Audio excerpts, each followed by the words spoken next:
They say that when Ava did her first swing test, they specifically asked her to not to speak. And the reason for that is because she had a very strong North Carolina accent.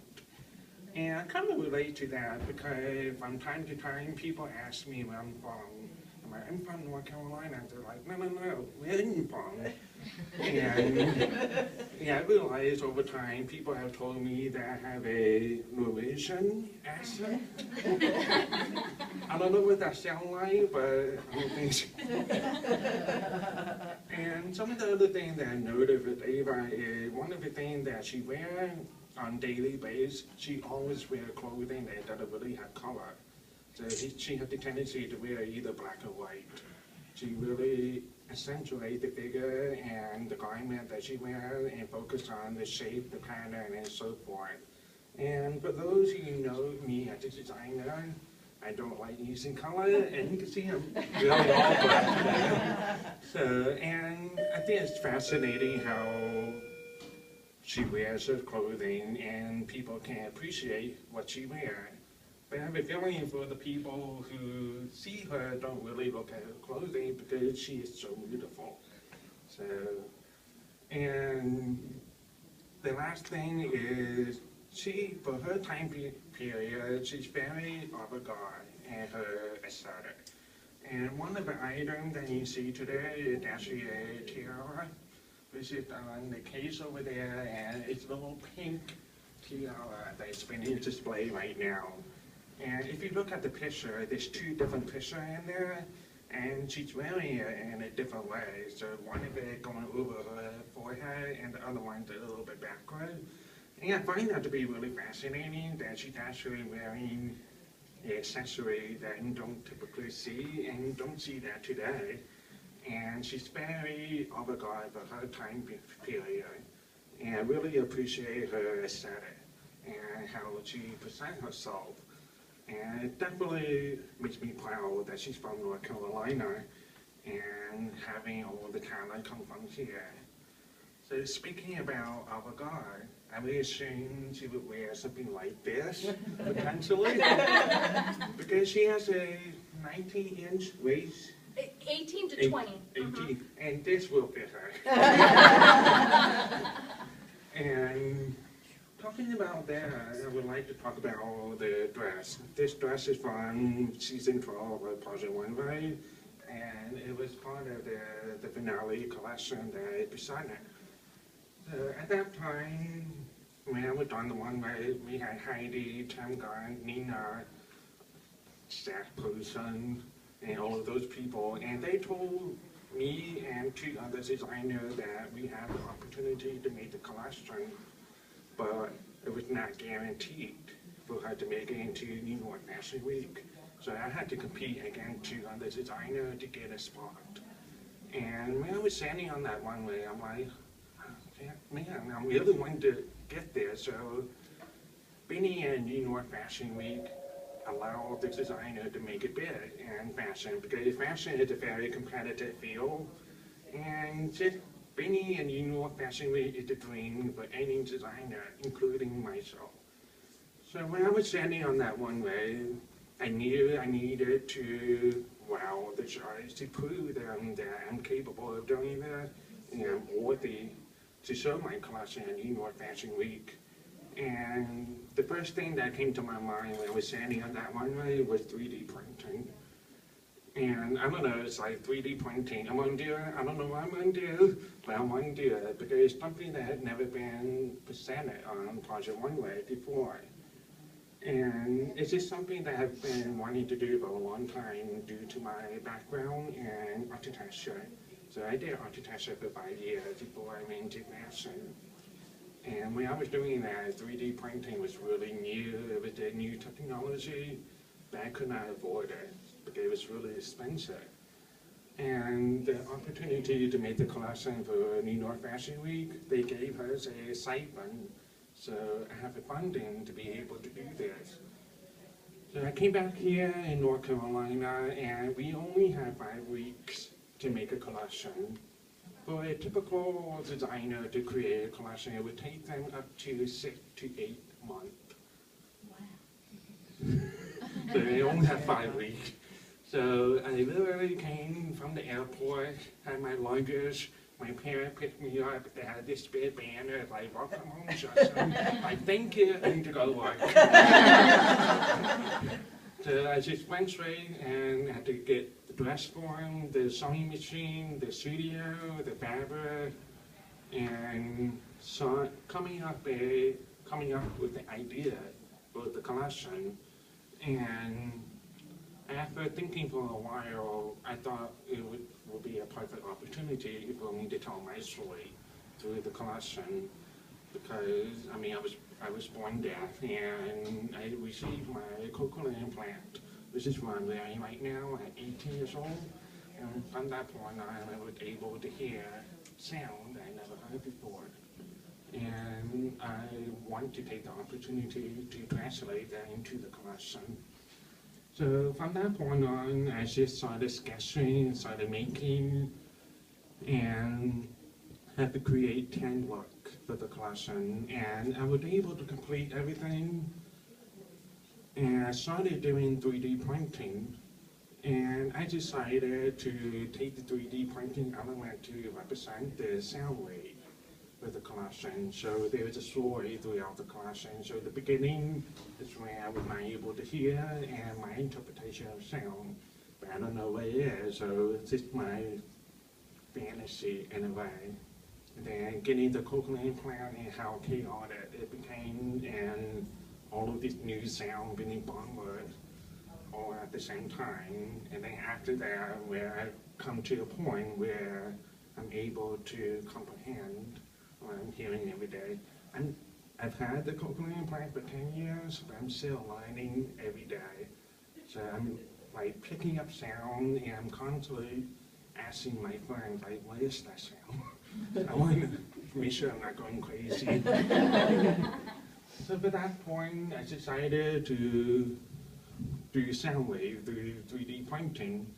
And there's always a process through design. So for 3D printing, I like to be able to make things so I can see how it looks 3D wise.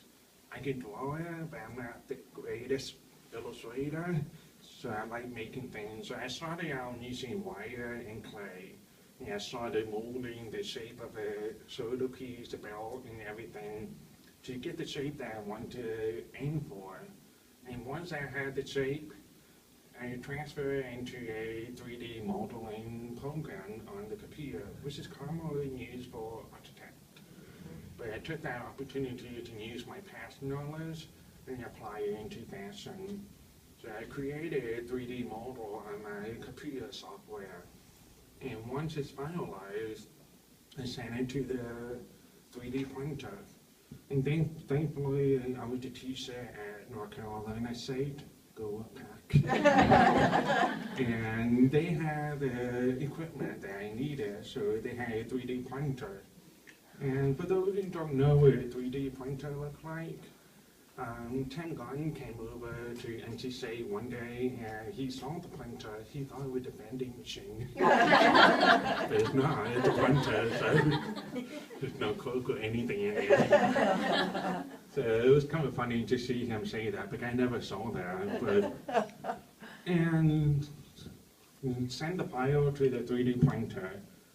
And for the vending machine, you can't see anything in there. And depending on the piece that you make, some of the smaller pieces, like my 3D bow tie right here, it takes about 18 hours to print.